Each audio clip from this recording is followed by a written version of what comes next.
Morning mga brad, nandito tayo ngayon sa may ating mini vermiculture. Ito, ayan, yan ang ating mga bulate ay nalagaan sa ngayon dito sa butya na pinapadami natin. Yan, tatanggalin natin yung mga cast.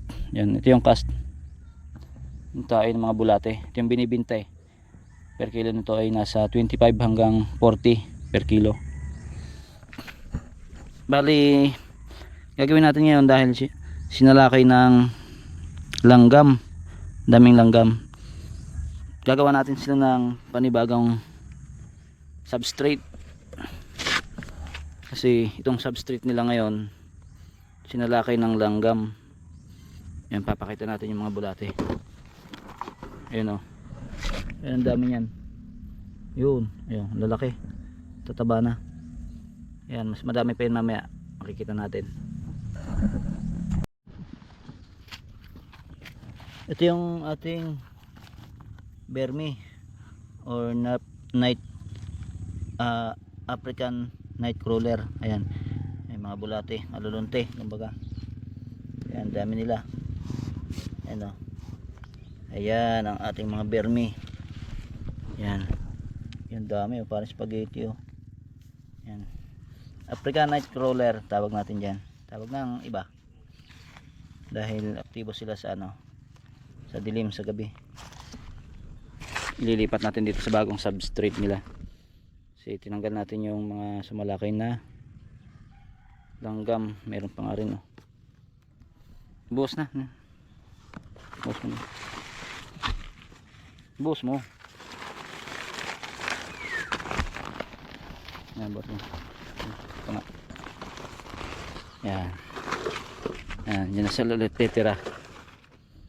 Dahil yan, tinalakay sila ng langgam kaya ginawa natin sila ng bagong bahay. Yan, ito yung mga pagkain na nila, mga nabubulok na dahon-dahon ng saging o tinadtad na puno ng saging. Yan, lulubog na sila dyan. Maya wala na yan dyan. Yan. Kasi sensitive sila sa liwanag. Kaya ayun, lulubog sila dyan sa ilalim sila dyan sa lupa o sa substrate ng pagkain na kakainin nila. Ayan, basta natin maya wala na yan. Vermiculture ang proseso sa ganito paggagawa ng organic fertilizer. So ito yon, organic fertilizer na napoproduce ng ating vermi. Ito yung tinatawag na vermicast dahil ito yung kanilang cast. So bali ito yung fertilizer, organic siya. Yan, bali ito na yung binibenta. Yan, nagkakahalaga ito ng 25 hanggang 40 per kilo.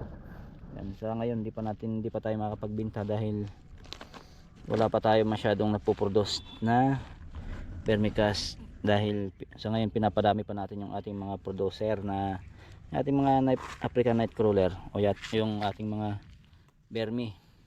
Yan, kagandahan kasi dito sa vermicast na organic fertilizer ay di ka nabibili ng mahal. At the same time, hindi nakaka-overdose ito sa mga pananim. Hindi tulad ng mga processed na fertilizer na kapag nasubrahan mo ay ma-overdose yung mga pananim na abunuhan natin. Ito hindi kahit gaano pa karaming ilagay mo o kung masubrahan man, hindi ma-overdose ang paglalagay natin. Ito na yan sila unti-unti nang bumababa na wala na sila.